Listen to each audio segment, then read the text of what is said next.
ഒരു പെൺകുട്ടിയെ ക്രൂരമായി തല്ലിച്ചതയ്ക്കുന്ന ആരാണ് നോക്കി.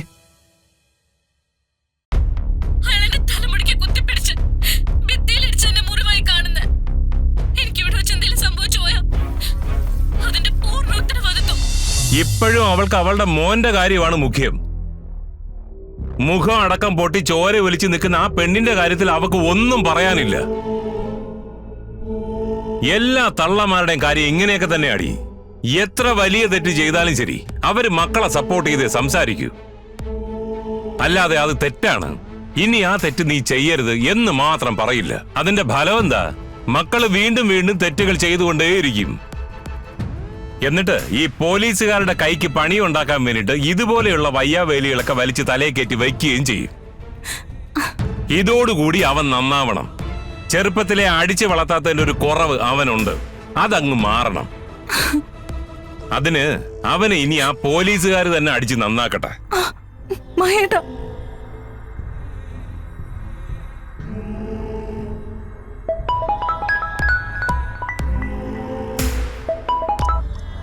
ചത്തോന്നറിയാൻ വിളിച്ചതാണോ, അതോ മകനെതിരെ നിയമ നടപടിക്ക് പോകരുതെന്ന് പറയാൻ വിളിച്ചതോ? നിയമ നടപടികളുമായിട്ട് മുന്നോട്ട് പോകണം എന്ന് പറയാൻ വേണ്ടി വിളിച്ചതാ.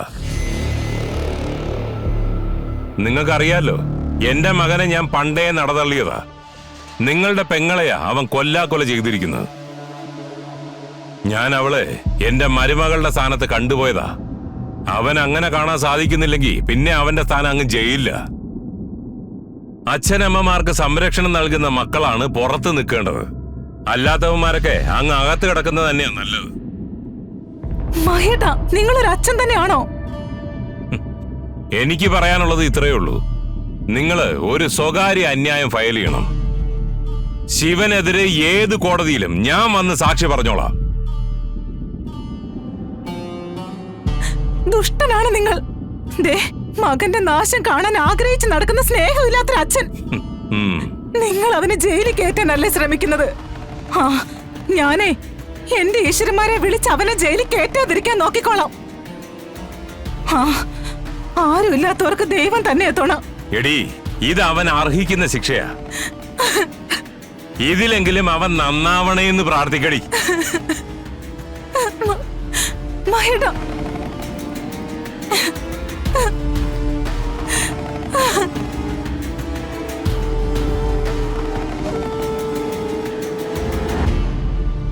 ആ പിശാച് എഴുന്നേറ്റോടി. ഇല്ല, വാതില് തുറന്നിട്ടില്ല. ക്ഷീണം കാണും. അതിനും മാത്രം പരാക്രമം ഇന്നലെ കാണിച്ചു കൂട്ടിയതല്ലേ. എന്ത് ധൈര്യം ശിവേട്ട ആ പെണ്ണിന്. അവളുടെ തല അവള് തന്നെ ഭിത്തിയിലിടിച്ചു പൊട്ടിക്കുന്നു. എന്തിനാ അവൾ ഇങ്ങനെയൊക്കെ കാണിച്ചു കൂട്ടുന്നേ? ഭ്രാന്ത്. അല്ലാതെ ഇങ്ങനെയൊക്കെ കാണിക്കുന്നതിന് എന്താ പറയണ്ടേ? സ്വബോധമുള്ള ആരെങ്കിലും ചെയ്യുന്ന പരിപാടിയാണ് അവൾ ഈ ചെയ്യുന്നത്. ഇനിയിപ്പോ ഇവളുടെ കാര്യത്തിൽ എന്താ ശിവേട്ട മനസ്സിൽ കണ്ടിരിക്കുന്നത്? ഇവളെ ഇവിടെ തന്നെ ഇങ്ങനെ നിർത്താനാണോ പ്ലാൻ? ഏയ്, എത്രയും വേഗം ഇറക്കി വിടണം. ഇവളെയൊക്കെ പോലുള്ളവരെ ഒരു കുടുംബത്തിലും കയറ്റാൻ കൊള്ളില്ല. എന്താണ് പറയാനും പ്രവർത്തിക്കാനും പോകുന്നതെന്ന് അറിയില്ലല്ലോ.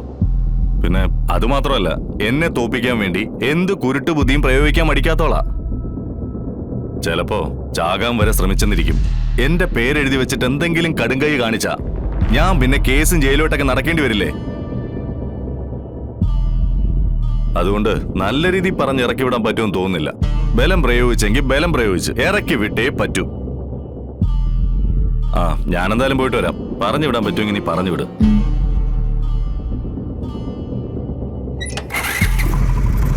നോക്കടി.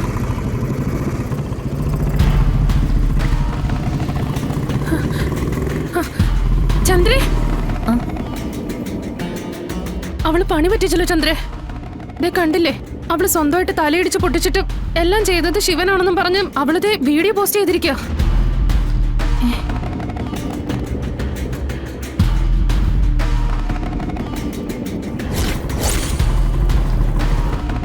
എന്റെ ഈശ്വര, ഇനിയിപ്പോ എന്താ ചെയ്യാ?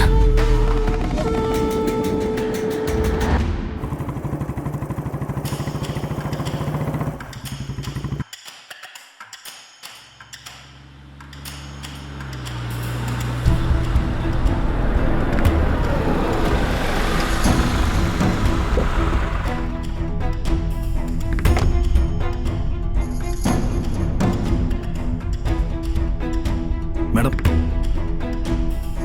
മാഡത്തെ കണ്ട് വളരെ പ്രധാനപ്പെട്ട ഒരു കാര്യം പറയാനാ ഞാനിവിടെ കാത്തുനിന്നത്. എന്താ പറഞ്ഞോളൂ, എന്താ ജോണിന് പറയാനുള്ളത്? മാഡം, ഈ കൂട്ടുകൂടുമ്പോഴും വീട്ടിൽ ജോലിക്ക് ആളെ നിർത്തുമ്പോഴും കുറച്ച് മാന്യന്മാരായിട്ടുള്ളവരെ നിർത്തണമെന്ന് പറയുന്നത് വളരെ ശരിയാ. ഇല്ലെങ്കിൽ അവർക്കൊപ്പം നമ്മുടെ മാന്യതയും പോവും. ഇതിപ്പോ എന്നോട് പറയാൻ കാരണം? തെറ്റ് ചെയ്തത് വല്ലവരും ആണെങ്കിലും ഇപ്പൊ മാനം പോയിരിക്കുന്നത് മാഡത്തിന്റെ ആണല്ലോ. എന്നോട് തന്നെ ഈ സംഭവം കണ്ടതിന് ശേഷം എത്ര പേരാണെന്നറിയോ ചോദിച്ചത്? മാഡം ഇവനെ പോലെയുള്ളവരൊക്കെ എങ്ങനെ കൂടെ നിർത്തിയെന്നാണ് ചോദിക്കുന്നത്. പലരും പറയുന്നത് അബദ്ധം പറ്റാം, മാഡത്തെ പോലെ ഒരാൾക്ക് ഇങ്ങനെ ഒരു അബദ്ധം പറ്റുമെന്നാണ് ചോദിക്കുന്നത്. ജോൺ, നിങ്ങൾ ഈ പറയുന്നതൊന്നും എനിക്ക് മനസ്സിലാവുന്നില്ല. നിങ്ങൾ ഇത് ആരെക്കുറിച്ചാണ് ഈ പറയുന്നത്? അവനെ കൂട്ടത്തിൽ കൊണ്ട് നടന്നപ്പോഴേ ഞാൻ കരുതിയതാ ഇത് ഇങ്ങനെയൊക്കെ വരൂന്ന്. ദാ മാഡം, ദേ ആ വീഡിയോ മാഡം ഒന്ന് കണ്ടു നോക്കിയേ, അപ്പൊ മനസ്സിലാവും. ഒരു പെൺകുട്ടിയെ ക്രൂരമായി തല്ലിച്ചതയ്ക്കുന്ന ആരാണെന്ന് നോക്കിയേ. അയാളെന്റെ തലമുടിക്ക് കുത്തിപ്പിടിച്ച് ഭിത്തിയിലിടിച്ച് എന്നെ മുറിവായി കാണുന്ന എനിക്ക് ഇവിടെ വെച്ച് എന്തെങ്കിലും സംഭവിച്ചു പോയാ അതിന്റെ പൂർണ്ണ ഉത്തരവാദിത്വം എന്റെ ഭർത്താവായ ശിവന് മാത്രം.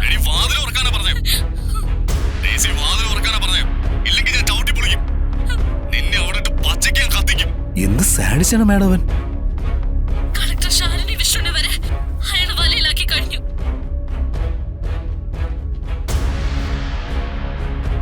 എന്ത് കാടത്താണ് അവൻ ഈ പെൺകുട്ടിയോട് കാണിച്ചിരിക്കുന്നത്? ഇവനെ പോലുള്ളവരെ എന്ത് ഉറപ്പിലാണ് നമ്മൾ കൂട്ടത്തിൽ കൊണ്ട് നടക്കുന്നത്? ഏത് നേരത്താണ് നമുക്കെതിരെ തിരിയുന്നെന്ന് പറയാൻ പറ്റില്ലല്ലോ. ഞാൻ മാഡത്തെ ഇത് കാണിച്ചത് മാഡം ഒന്ന് കരുതിയിരിക്കാൻ വേണ്ടിയാ. നമ്മുടെ നിലയ്ക്കും വിലയ്ക്കും ചേർന്നവരുമായി ചെങ്ങാത്തം കൂടുന്നതാണ് നമുക്ക് നല്ലത്. ഇല്ലെങ്കിൽ സ്വയം നാറും. ഇത് കണ്ടിട്ട് MLA വരെ എന്നെ വിളിച്ചു. ഈ സൈക്കോയുടെ അടുത്ത് നിന്ന് മാഡത്തെ എങ്ങനെയും രക്ഷിക്കണമെന്ന് പറഞ്ഞു. വളരെ നന്ദിയുണ്ട് ജോൺ, ഇങ്ങനെ ഒരു ഇൻഫർമേഷൻ തന്നതിന്. ഇനി ഞാൻ മാനേജ് ചെയ്തോളാം.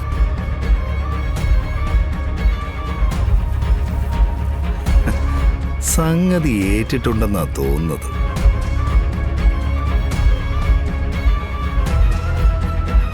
ഇന്നെന്തായാലും ശാരദയുടെ കാര്യങ്ങളെല്ലാം ശാലിനിയോട് തുറന്ന് സംസാരിക്കണം. ഇന്നത്തോടുകൂടി അവളുടെ സംശയങ്ങളെല്ലാം മാറ്റിയെടുക്കണം.